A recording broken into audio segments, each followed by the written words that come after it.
Por volta dos anos 20.000 a 40.000 a.C., chegam na América, vindos da Ásia Oriental, os primeiros homens, através da região de Bering.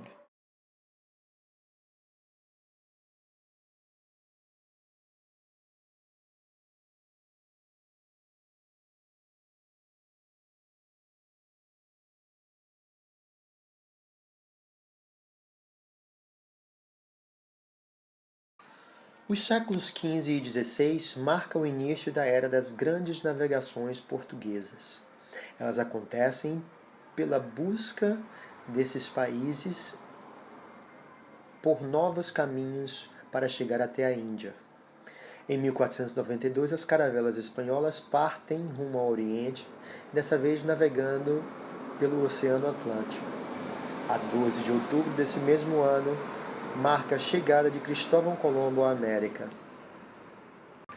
A 22 de abril de 1500, chega então a esquadra de Pedro Álvares Cabral ao Brasil.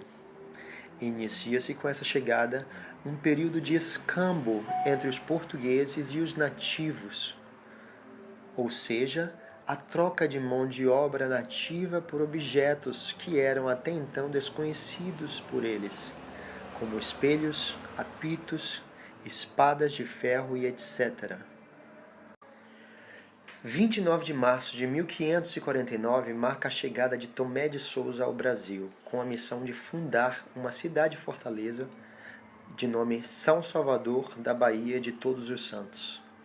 Ela vem então a tornar-se a primeira capital do Brasil, a qual permanece de 1549 até 1763. A partir de 1550, a mão de obra indígena começa a ser substituída pelos africanos que foram escravizados e trazidos para o Brasil, iniciando assim o período de escravatura. A luta do escravo pela sua libertação antecede e transcende o ato da princesa Isabel. A história da resistência ao cativeiro na Bahia é tão antiga quanto a implementação da mão de obra escrava no Brasil, considerando que já no século XVII, precisamente em 1629, na localidade do Rio Vermelho, em Salvador, havia um quilombo cuja destruição ocorreu em 1642 por ordem do governador da capitania. Em 1744, inicia-se o quilombo do Buraco do Tatu. Este local, aonde existiu este quilombo, ainda se denomina Buraco do Tatu. O quilombo teve início em 1744 e em 1760 possuía grande número de habitantes. Era bem protegido e defendido por estrepes e armadilhas colocadas nos matos que o circundavam para dificultar a aproximação de elementos estranhos e das tropas de milícias da capitania. Considerando o quilombo do Buraco do Tatu de alta periculosidade, o governo interino da Bahia, formado pelo coronel Gonçalo Xavier de Brito Alvim, o chanceler José de Carvalho e o arcebispo Dom Frei Manuel de Santa Inês, ordenou sua imediata destruição, organizando para tal uma expedição com 200 pessoas sob o comando do capitão-mor Joaquim de Costa Cardoso. O ataque realizou-se a 2 de setembro de 1763, sendo o quilombo arrasado e vários rebeldes feitos prisioneiros. Em 1826, no Cabula, existiu o quilombo do Orobó, que era localizado próximo às matas de plataforma. O quilombo do Orobó foi dizimado nesse mesmo ano. Porém, muitos dos quilombolas que escaparam da morte ou da prisão fixaram-se nas matas do Cabula em lugares protegidos. Mas o governo da província da Bahia, ao retomar as terras quilombolas, resolveu vendê-las à aristocracia da Bahia. E é nesse momento que o Cabula passa a ser lugar de fazendas e chácaras. Nesse mesmo ano também houve a revolta do Quilombo do Urubu, localizado no meio da Mata Escura, num imenso trecho de Mata Atlântica. Um local de difícil acesso. Era uma comunidade de africanos nagôs fugidos do cativeiro que florescia nesse local bucólico, onde existia uma lagoa chamada Lagoa do Urubu. A comunidade vivia quase às margens dessa lagoa. Essas pessoas viviam da agricultura, da pesca e dos frutos abundantes da região. Era uma região cheia de mananciais e rios. Nessa comunidade havia uma mulher de prenome Zeferina, que era uma das lideranças do quilombo. Zeferina era uma mulher guerreira e respeitada por todos. Com o crescimento da cidade de Salvador, já se podia sentir uma proximidade de pessoas que se ocupavam de terras da vizinhança e gradativamente tiravam a privacidade do quilombo. Uma revolta foi iniciada no dia 17 de dezembro de 1826, depois que alguns negros foram flagrados, na noite do dia 16, por uma família de lavradores, roubando farinha de mandioca e carne seca para o quilombo. Com isso, iniciou-se a revolta quando os capitães do mato tentaram surpreender os negros nas matas do Urubu. Cerca de 50 negros e algumas mulheres participaram da revolta em defesa da comunidade, armados com facas, arcos e flechas, espingardas, facões e lançando o grito de guerra "Morra branco" e "Viva o negro".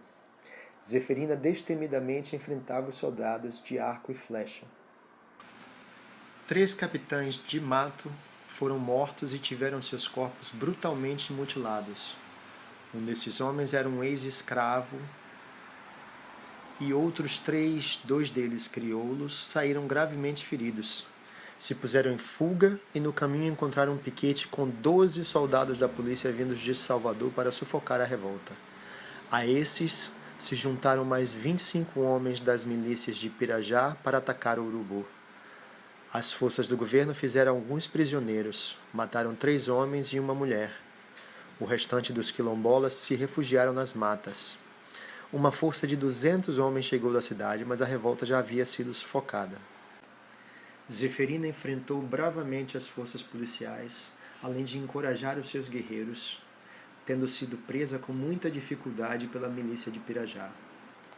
Sufocada a revolta do Urubu, Zeferina foi humilhada, amarrada e desfilou dessa maneira até a Praça da Sé, com requintes de ódio e racismo por parte da população branca.